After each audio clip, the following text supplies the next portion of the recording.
All right. We're ready to start the 7 p.m. public hearing on the application by Downstream Properties, LLC, requesting modifications to the existing conditions of approval for Special Development District Number 46, located at 643 Prospect Avenue. The requested amendments seek to allow the existing third-floor space to be used for office, to allow professional office use within the SDD, and for minor architectural amendments to the facade of the building. Roll call, Ms. LeBreau. Mr. Barnes. Present. Ms. Cantor. Here. Mr. Davidoff. Here. Mr. Dodge. Here. Ms. Fay. Here. Ms. Kerrigan. Here. Mr. Sweeney. Here. Mr. Winograd. Here. And Mr. McCarthy sitting in for Mr. Williams. Here. Thank you, Ms. LeBreau. Do we have a presentation by the applicant? We do. Good evening, Mayor Cantor and members of the Town Council. My name is Andrew Kearns, and I'm here to represent the applicant, Downstream Properties, in connection with the special development amendment that we seek for the property at 643 Prospect Avenue. Here with me tonight is the principal of Downstream Properties, Mike Herlihy, and Lori Battisto, who is the civil engineer who designed the improvements that are proposed. If you'll notice, my application letter is extremely lengthy, and I guess the good news is that's by design, because I'll have less to say tonight, and it might make an earlier night for everybody here. But there's really a two-pronged effect to this application, and the first is that we're asking for a change in use. Over time, since 1985, when the property was first declared a special development district, the use has changed. There was a medical office, and there was a combined medical office and architect office. Then it became a law office, but there was never a change to the SDD. So we seek to show and approval of the change because my client's plan is to use it as a wealth management office. So we're asking that the designation be changed from its present to a non-medical professional office.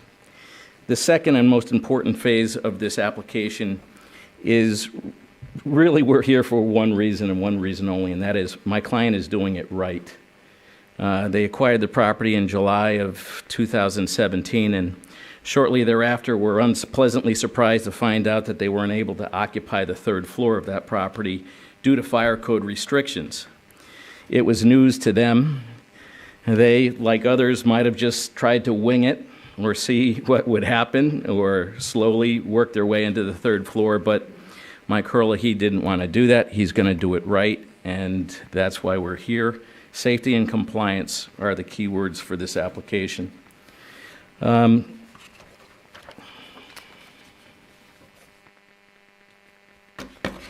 The main improvements to this property that we're going to address tonight are the fire codes that would allow occupancy of the third floor. And those fire codes demand that the property would be fully sprinkled and that there'd be a second means of egress from the third floor in case, God forbid, there's a fire. At this point, it's appropriate to pass this over to Lori so she can better explain the improvements that are proposed. Lori? Good evening. My name is Lori Battisto. I'm a structural engineer, not a civil engineer. I've been representing Mike on his property. Kind of back up as to what Drew has mentioned to you, there is a change of use, and that change of use is only for the third floor. The third floor was categorized as storage facility. It wasn't categorized as office space. So that drove the fire changes that we had to make. So to rectify, to continue what Drew had mentioned, with adding the sprinkler system that allows them to use the third floor as office space, and additionally working with Mike Singali, the fire marshal, we also needed a third way out. So as you can see from the design, this is the old-fashioned way. This is a drawing here. We are keeping majority of the design of the existing back of the building, and we're adding a third a third way out of the, a second way out of the third floor, and we're matching all the original post design and railings that are currently on the building today. And I also have an outline here of the escape route. So basically, it takes the third floor, and additionally, it also helps on the second floor, too. There's another second way out from the second floor. Do you have any questions that I can help you with?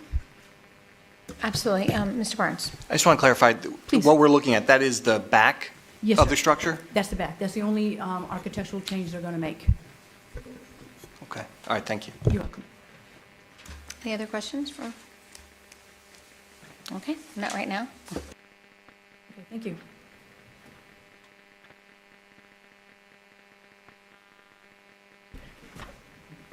For your benefit, I did bring some pictures here. It might bring some recognition. I have 10 sets of copies, so Pat, if you wouldn't mind.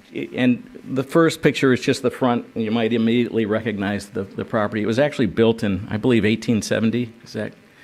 It's been around a while. And the back is where the second picture is where the second means of egress will go. When I said my client is doing it right, it's not just from a point of view of coming here and investing six figures into the proper safety with the sprinkler systems. It's not just strapping on a steel fire escape, too. as Lori explained, we're going to try to match the materials on the back of the property. There's an existing deck you'll see in the pictures, so that from the third floor, there'll be a deck of matching design coming down to tie into the second floor deck. And then from the corner, as you'll see, it will then just come down and meet grade level. If you just drive up and down that street, there's some pretty hideous-looking fire escapes that have been bolted to buildings. And that's just not the way it was designed to be, or that we would put our names on. I don't know if anybody had any questions for me. I'll wrap this up as fast as possible. I won't rehash the support I put in my application, but I will tell you this, that this property, this application is a poster child for the SDD. And that is namely taking great stately buildings that are in West Hartford that are no longer suitable for single family and maximizing their use as professional offices and doing it in a safe and compliant way, and that's what we're trying to do here today. We worked very hard with, as Lori said, Mike Sensigali. We'll be working with the building department, and Todd and Kathy Doro have been extremely helpful throughout the whole process, too. At that point, I'll just wrap it up, and if anybody has any questions. Thank you, Attorney Kearns. Could you just talk about the parking and the change and how that will be navigated? And Right, we're going to try to keep the parking exactly the same way. We comply with the off-street parking requirements. The one material change we're going to make was at Kathy Doro's suggestion, and that is a van-accessible handicap spot that will be, I think, on the picture you have, right by the handicap ramp. So there is space for that without losing any spaces, quite frankly. So, and that's the main change to that parking. okay, any other questions? Oh, Mr. Lawyer. Not a question, Madam Mayor, but I think a point of clarification. Attorney Kearns started by talking about there being a change of use here. I think you mean for purposes of fire code, not a change of use for purposes of zoning. It's the change of the third floor from storage to office space Right. for fire code purposes that triggered this. Right, but it's also for the special development district, because when I pulled the file and looked at the history, the SDD was first granted in 1985, but only for, I believe it was a doctor who resided there and had a medical office. Okay. So when I read all the mayors approving it throughout, they'd say for medical offices. And then all of a sudden, the doctor didn't reside there anymore, so an architect's office went up. So they actually came in and they changed it to a mixture of medical and architectural offices. And then when you look at the parking scheme, they have a different parking requirement for medical versus non-medical. So as a second prong to this application, I was asking that this SDD reflect, and it really trickles throughout from the third floor down, and from a parking requirement point of view, non-medical professional. So, Right, because we had information in it throughout the, okay. Thank you. All right, anybody else? thanks, Pat. Okay, Mr. Davidoff. Thank you, Madam Mayor. Attorney Kearns, how many people will be employed at this location? It's anywhere from 12 to 14, Mike? Yeah. Okay. And how many visitors would be on site at any one time? I think it's rare. Occasionally, you'll probably get a handful coming in on a daily basis. Mike, if you'd like to. Yeah, I would say. Mike Hurley, for the record. Come right up. Need to speak on the mic and it's autumn, Yes. voice activate. I would say on average, we would have clients visit 2 to 3 times a week. It's not a retail. We're a money manager. We're not a retail shop. So we do have client meetings. It's 2, 3, 4 times a week, perhaps.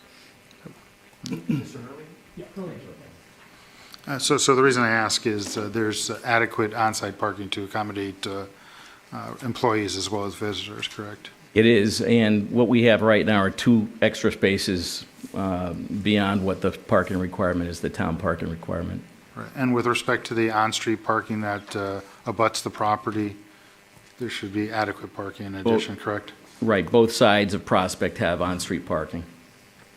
Do you want to talk at all about the landscaping that's going to be done to try to shield the fire escape from view of the abutters. You know, it's funny, we did have community outreach, and we sent out 15 letters to anybody who might even see, but the back is pretty much overgrown, and not overgrown, but higher shrubs. And Mike and I became good friends without interruption for an hour and a half because not one person showed up. This is where they have the condominiums just to the north. There's an insurance office just to the south, which is in a similar building of similar design. But nobody else showed up. So there might be a few of the condominiums to the north that will be able to see this, but it will look like just an exterior staircase or deck. Nothing will rust. There's nothing of steel. And that's where I've got to give Mike credit, because whenever you get an application in or you're representing somebody, you might get clients that are trying to cut corners and save costs. And he's certainly trying to save costs because he's spending six figures he didn't expect he'd have to. But when you look at the way he's done things, and if you could ever have sat in on the process that Lori went through with Mike Cincegali, where can we save money? What can we do? Well, there were a lot of ways to save money, but if you ever walked in this property, that foyer just grabs you because there's this large staircase that comes down from the upstairs, and there's a landing that has stained glass windows. It's all oak with the paneling, the paneled oak. It even has an old-fashioned elevator that's a cage that goes up and down. And those would have been gone if you went with another alternative other than putting in the exterior staircase and fully sprinklering the property, because you'd have to enclose the staircase and have doors at the bottom and doors at the top, and it would just take away from the character. So every time I turned around, boom, boom, you know, the cost was going up and up and up. So really, we're limiting also what's going on outside. There's not extra screening because, quite honestly, the screening is extremely adequate. And we're just going to keep the exact same character. The sign, for example, will go in the existing sign frame. It'll be a wood-carved sign that they're going to use. So not much will change other than from when you look in the back, you know, a keen eye might notice that extra little, you know, riser coming down and then here, because this is existing. Thank you for adding the testimony about the neighborhood outreach as well as the view from the abutters. Thank you. Thank you, Mr. David. Mr. Winograd, no? All set? All right. All right, with that, I will, we have a couple of letters to read into the record. Is there a sign-up sheet, and is there anybody signed up to speak to this public hearing? Why is this so loud?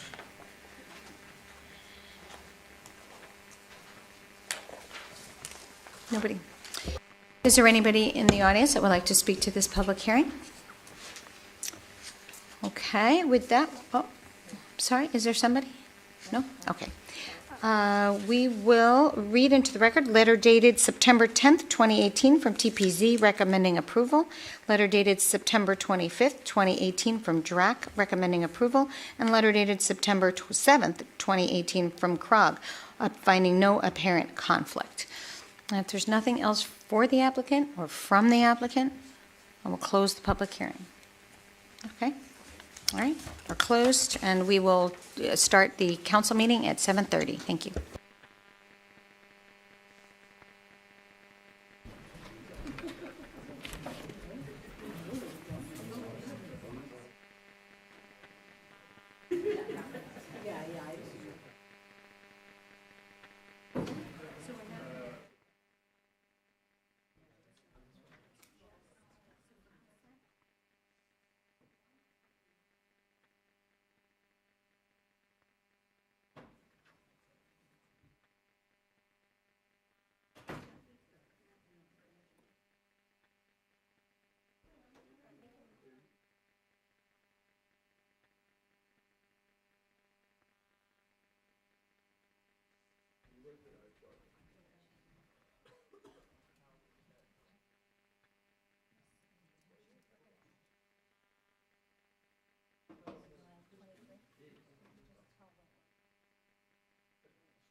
You're supposed to say, good question. Exactly. The book says everything.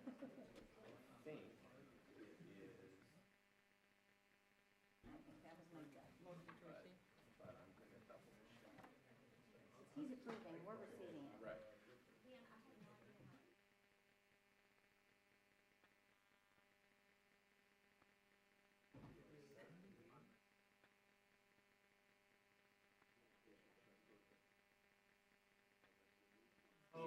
If you're going to process that, move to reject.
To order, we will start with the Pledge of Allegiance.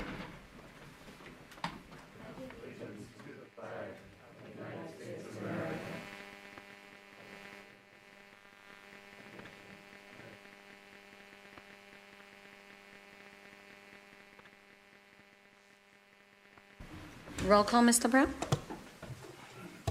Mr. Barnes. Present. Ms. Cantor. Here. Mr. Davidoff. Here. Mr. Dodge. Here.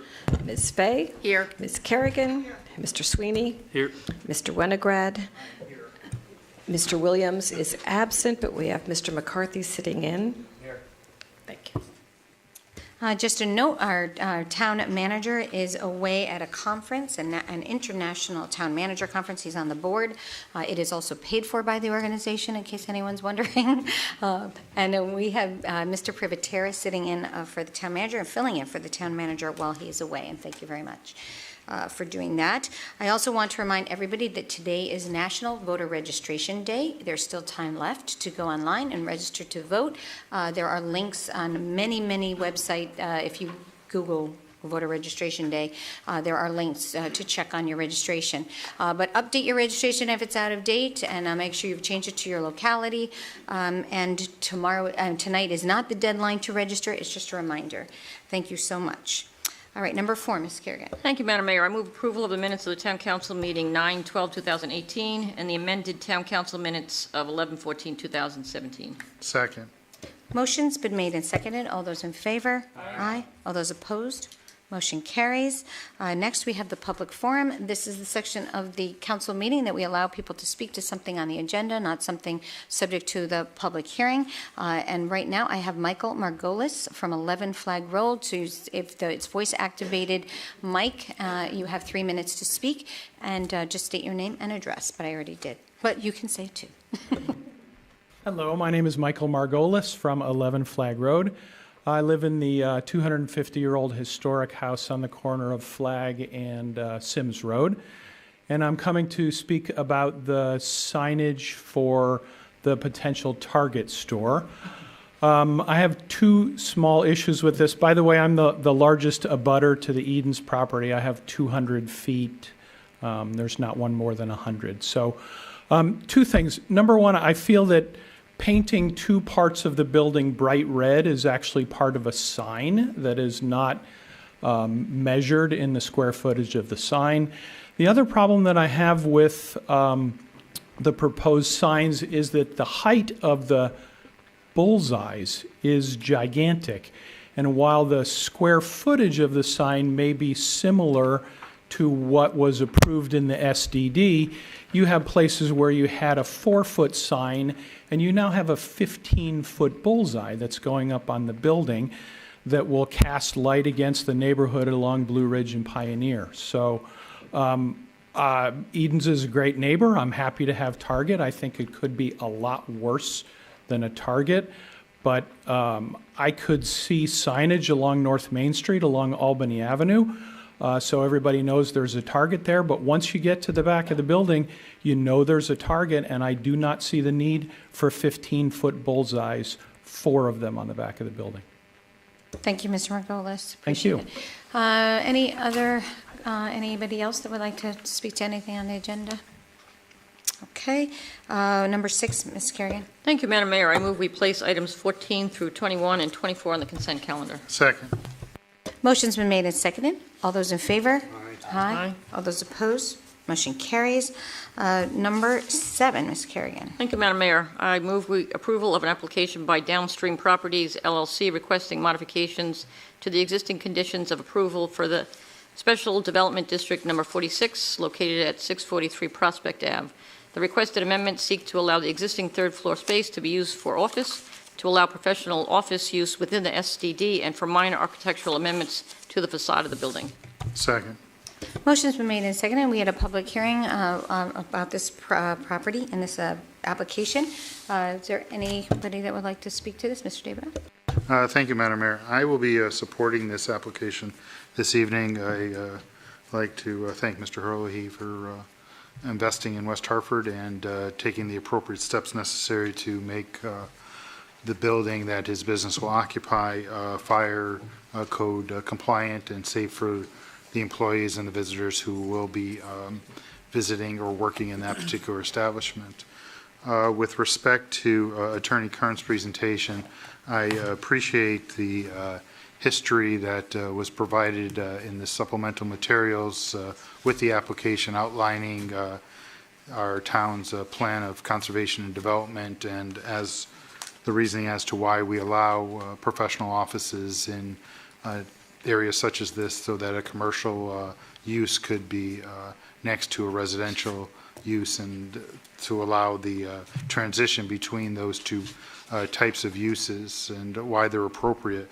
And as Attorney Kearns so rightly pointed out, there's really not been a need of such a large footprint for a residential dwelling in the town, and we've seen, as he listed in his materials, many properties throughout the town where these gorgeous homes have been retrofitted for professional and medical offices throughout our town, and one just drives down any neighborhood where they're located, and one doesn't get the sense that it smells or reeks of commercialism, but they get the sense that it really is part of the neighborhood and is in harmony.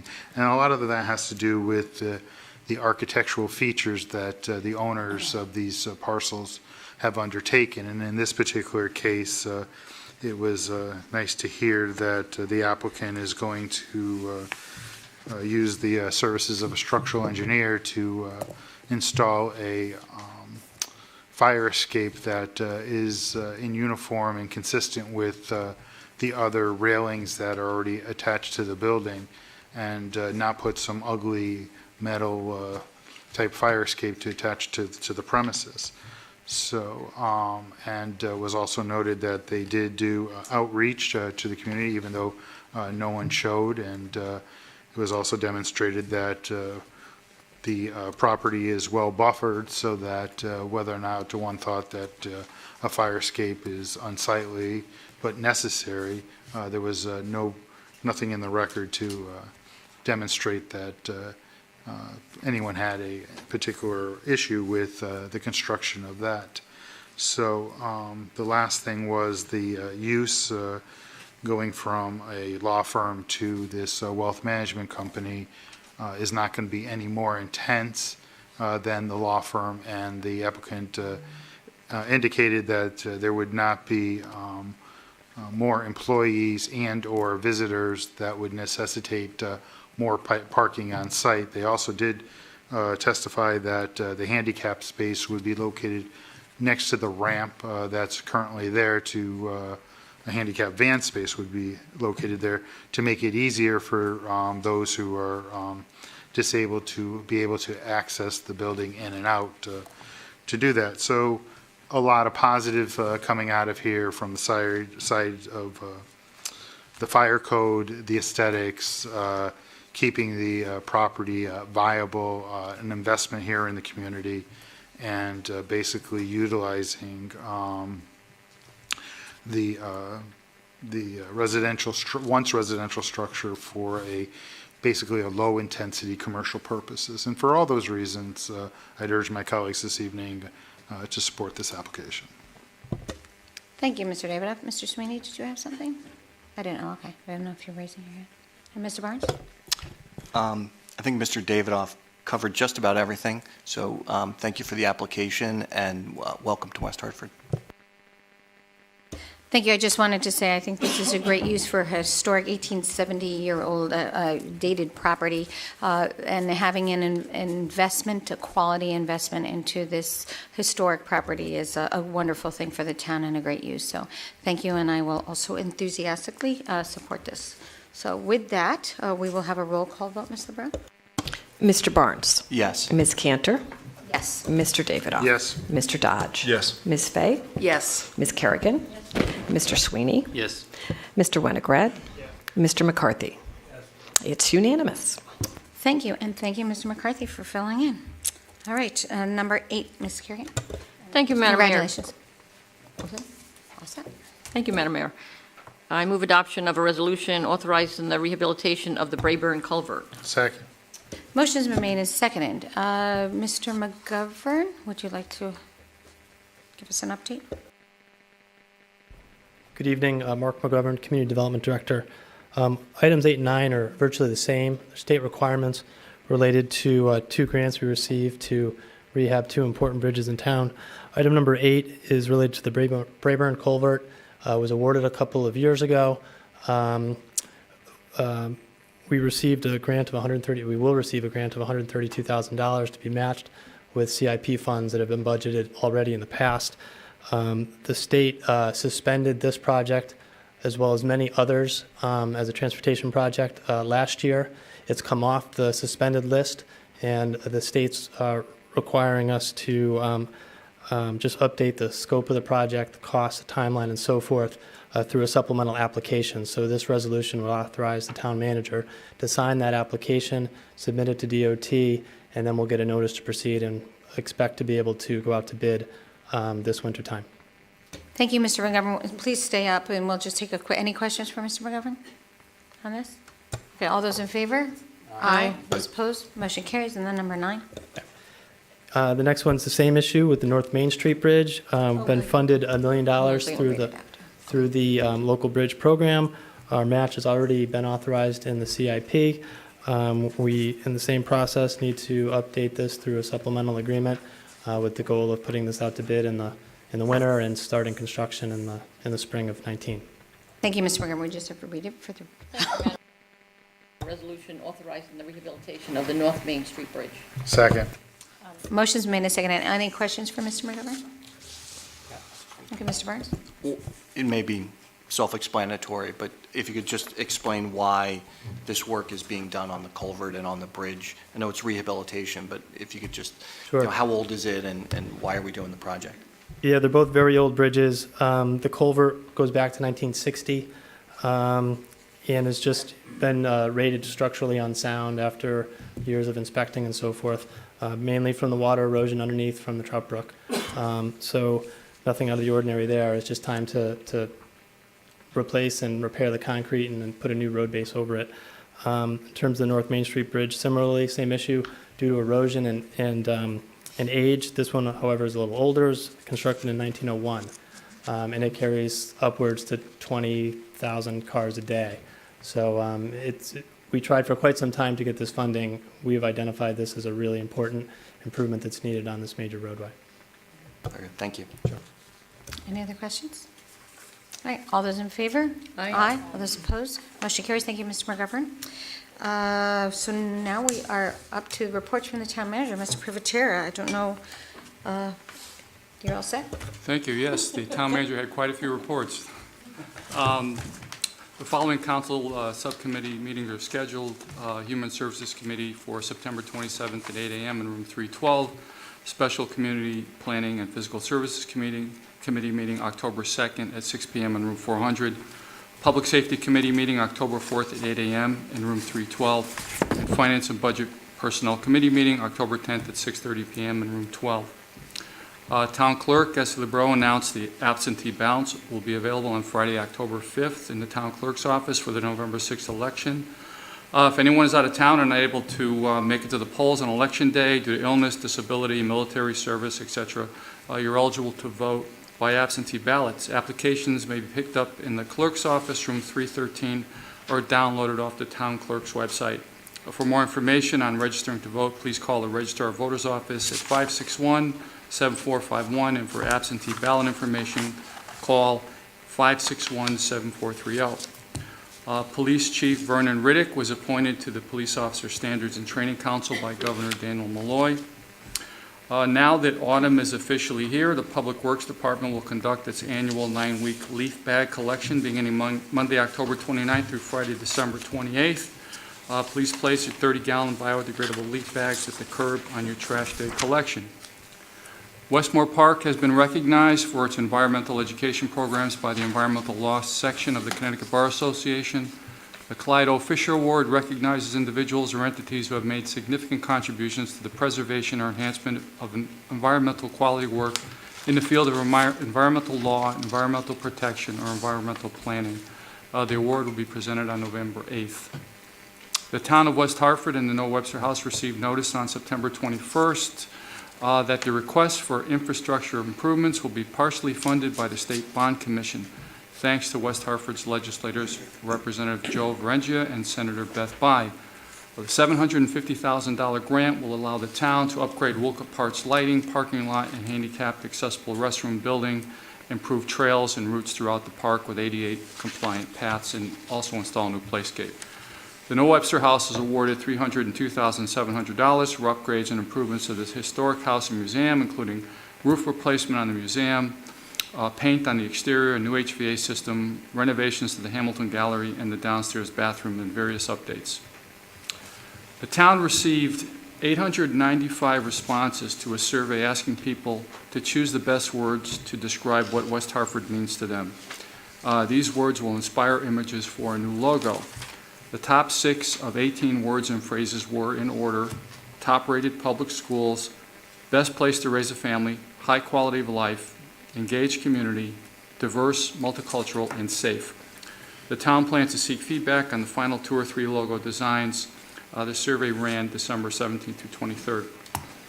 The Department of Public Works was pleased to announce that there was a strong turnout of 585 vehicles that stopped by the MDC biennial household hazardous waste collection on Saturday, September 22nd. As you all know, hazardous waste cannot simply be thrown out with the trash, flushed, or poured down the drain because it passes the problem along to the environment, polluting the air and water. Through the MDC's Haz Waste program, household hazardous waste is collected and disposed of in a safe, environmentally responsible manner. With respect to a business update, the Economic Development Office reports the following new business developments and changes. A variety of restaurants have opened around town, including the Hungry Crab, located at 1144 New Britain Avenue, Faux 135 at 135 South Main, Health is Wealth Juice Bar at 74 Park Road, and Song Restaurant at 74 LaSalle Road. Hand Up, a not-for-profit organization that assists people transitioning to independent living, has relocated to 635 New Park Avenue. James B. Standish Clock Repair relocated to a larger space at 322 Park Road, rebranding as Standish Clock and Watch Repair. Mastay Studios, owned by artist and graphic designer A.J. Mastay, has purchased and moved into a long-time vacant 252 Park Road. Mastay produces prints for a variety of well-known clients, primarily in the music industry. Essential Health, focusing on health and wellness, is now open at 74 Park Road. The business contains a chiropractic office, natural food market, and pasture-raised, locally sourced meat program. Mobile Rescue Tech Repair, who fixes mobile devices as well as sells services and accessories for Apple products, Android products, and Google Chromebooks, is open at 63 Raymond Road in Blueback Square. The Center for Disease Control recommends an annual flu vaccine for anyone over 6 months of age. Influenza is a serious disease that can lead to hospitalizations and even death. A flu shot is the best way to protect yourself from getting sick. The following flu vaccination clinics are scheduled. Thursday, October 4th, 9:30 to 11:30 a.m. at the Senior Housing Fair, Elmwood Community Center, 1109 New Britain Avenue. Wednesday, October 17th, from noon to 2 p.m., West Hartford Town Hall, 50 South Main Street. Tuesday, October 23rd, from 10 a.m. to 12 p.m., Bloomfield Senior Center, 330 Park Avenue in Bloomfield. Wednesday, October 24th, from 10 a.m. to 12 p.m., West Hartford Senior Center, 15 Starkville Road. And finally, West Hartford firefighter Daniel Syme will be honored by the American Legion Hayes Velhage Post 96 as the 2018 Firefighter of the Year on October 1st. The ceremony will be held at 6:30 p.m. at the Flora Restaurant in the American Legion Building, 45 Raymond Road, West Hartford, Connecticut. Thank you. Thank you, Mr. Privatera. Any questions for Mr. Privatera, who is Director of Financial Services? If anyone has a question? All right. With that, I will do some announcements. Money Magazine rates the top 50 places to live in America. West Hartford was ranked number 48. This is the only town in Connecticut that was that made the list of the top 50. The publication noted the northern Connecticut town of just over 64,000 people is more than just a quiet suburb. West Hartford's own attractions include a bustling downtown shopping district, restaurant and bars, hiking trails, and the majority of 101-acre Elizabeth Park, the local known for its rose gardens, historic rose gardens. Another reason to move to town, it's relatively affordable. While family incomes are high, the median sale price of a home is $295,000. In the first quarter of 2018, just under the median of the spots that Money analyzed. So that was a terrific honor that we don't take lightly. Donate your nickels to the Park Road Parade. During months of September and October, please recycle your cans and bottles at ShopRite 46 Kane Street and donate those nickels to Park Road Parade. Simply feed your containers into the machine and at the end, use the selector to choose Park Road Parade instead of getting a ticket voucher. Park Road Association thanks you. Feast on the Farm is this Friday, September 28th, 6 to 9 p.m. It's an outdoor BYOB dinner.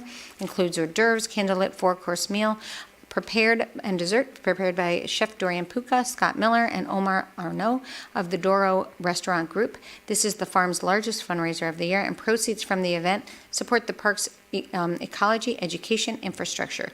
Tickets are $100 a person and are available at Westmore Park and at Leisure Services. Town Hall, room 128.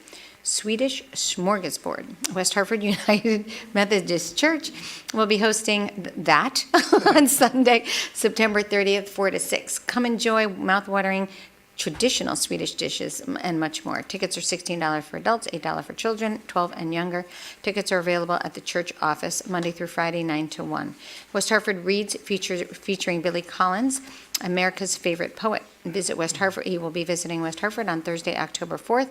And the event is free and held at Town Hall Auditorium at 7 p.m. The 14th Annual Housing Fair, to help you and your family members simplify a very difficult decision, will be hosted at the Elmwood Senior Center on October 4th from 9:30 to 12:30. There will be specialists of retirement facilities, housing specialists, support service specialists.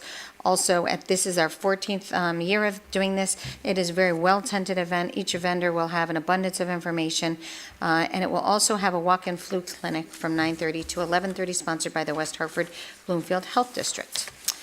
Let's see, we have the Pink Party. West Hartford will kick off Breast Cancer Awareness Month in style at the 7th Annual Pink Party, featuring local breast cancer survivors. They will hit the runway for a fashion show, but I don't see the date and time of it. I'm not sure when it is. Is it, yes, Ronnie, when is it? October 4th at 5 o'clock till 9, 8? Not 8. Okay, October 4th till 8 o'clock, 5 to 8 o'clock, and it is a really inspiring event. And Ronnie often models clothes at that event, and she looks great. Guests will also receive a $20 swag bag and donated items of gift cards, cosmetics. It's really a fun event. Park Road Parade, bring the whole family. 20th Annual Park Road Parade, October 6th, 2018. The 1-hour parade stops off at 10:30 at Ringgold Street and ends at South Quaker Lane. Over 70 contingents are expected to march, featuring bands, clowns, dancers, floats, dogs of all shapes and sizes, antique cars, color guards, businesses, civic and cultural organizations, as well as elected officials. Each year, the parade draws over 7,000 spectators to the Park Road neighborhood. And they've been reaching out to the business community to help them use that critical mass well. And I think there will be some fun activities along the sides of the parade as well. Japan Kiku Festival, an outdoor traditional tea party, will be held at Blueback Square on Saturday, 12 to 4:30, led by performers from Japan. The free event is sponsored by U.S. and Japan Society of Connecticut. Japanese food will be available for sale. Understanding Hoarding Disorder. Join Dr. David Tolan, Ph.D., a leading expert in the field of hoarding and cognitive behavior therapy, on Thursday, October 11th, 6:30 to 8 p.m. in the Town Hall Auditorium. This is a free event offered to the general public to learn about the signs of hoarding, what it is, where to go for help, steps family members can take to assist a loved one. For more information, contact Karen Paquette at the Senior Center, I think at Town Social Services, 860-561-7573. Are there any other announcements? Ms. Kerrigan?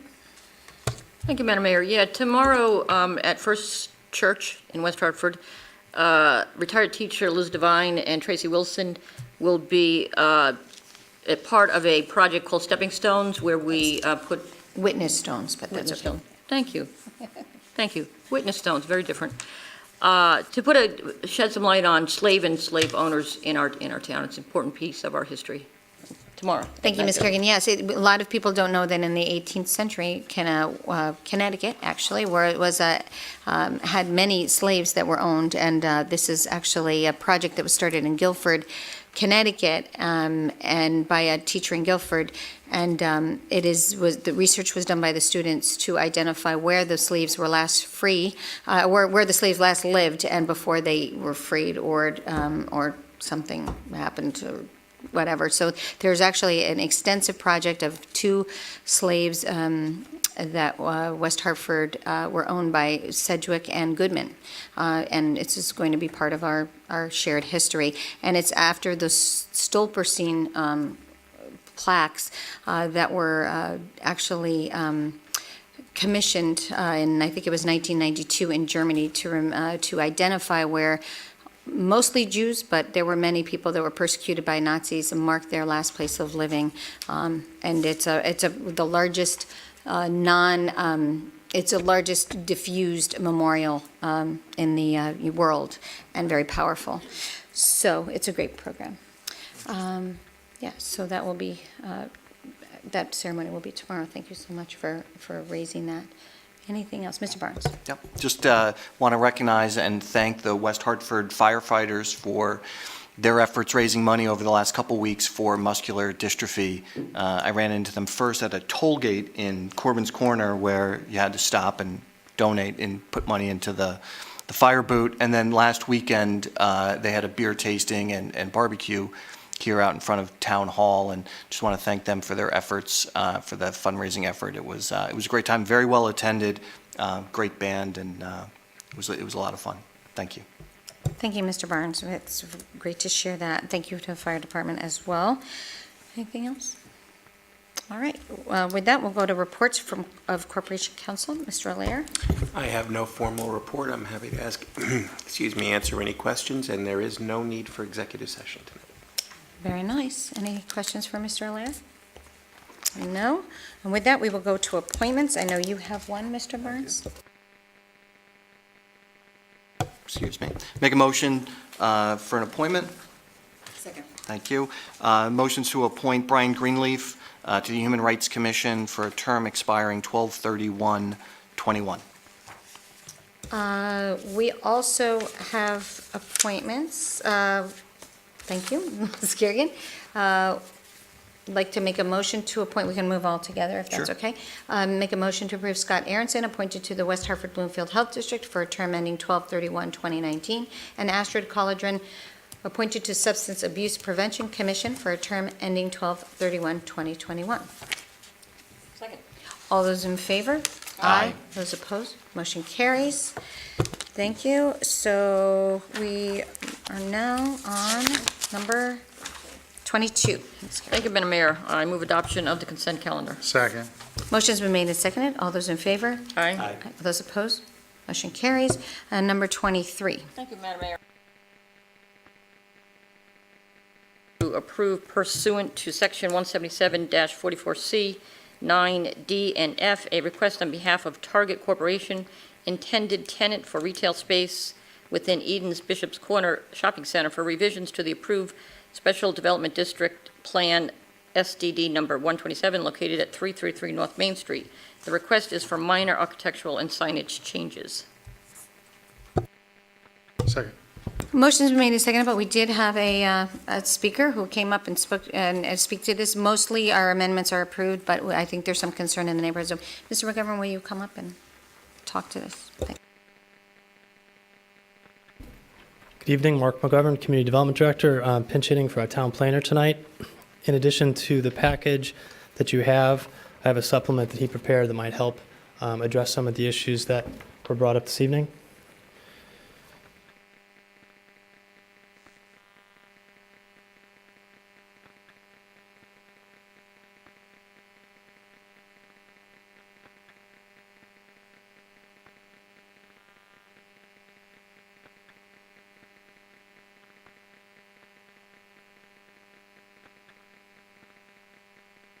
It was noted already, the two minor amendments being sought in the application relate to signage as well as minor architectural changes. The first page on the front side there, you'll see there's a request. The request for the amendment is really as it relates to the shape of signs, not the total signage allowed. So back in 2011, when Eden's received their special development district approval, it had signage allowances for this tenant space, which is the former Walmart space. And when Eden's first came to Todd and talked about signage related to this prospective lease, they actually came forward with plans to do many more and larger signs. And Todd worked with them successfully to bring them back within compliance with what was already approved in the SDD, which was 647 square feet of signage related to this tenant space. This proposal is for the same 647 square feet. You'll see on the front page, the first box, how the shape differs. The blue dashed area is what was approved originally, and Target's branding is such that it's more vertical in nature. So you can see that overlaid. Same thing in the lower picture. There was going to be a horizontal type sign, and in this case, Target's proposing to erect a more vertical sign on that elevation. On the back page, you can see over the proposed entrance, there's actually approval for a larger sign that, again, was horizontal in nature, would have been, they could have a 274 square foot sign. Theirs proposed is 165 square feet. So it differs really in orientation and shape, but is within the allowances granted in the Special Development District. As it relates to illumination, the governing controls there are with the SDD, in which all signs need to be either internally lit or backlit, so they won't shine into the neighborhood. And actually, there'll be fewer illuminated signs with this proposal than previously with Walmart. You'll see in the top picture on page 2, some of the signage are actually architectural details in the facade, which will not be lit up. And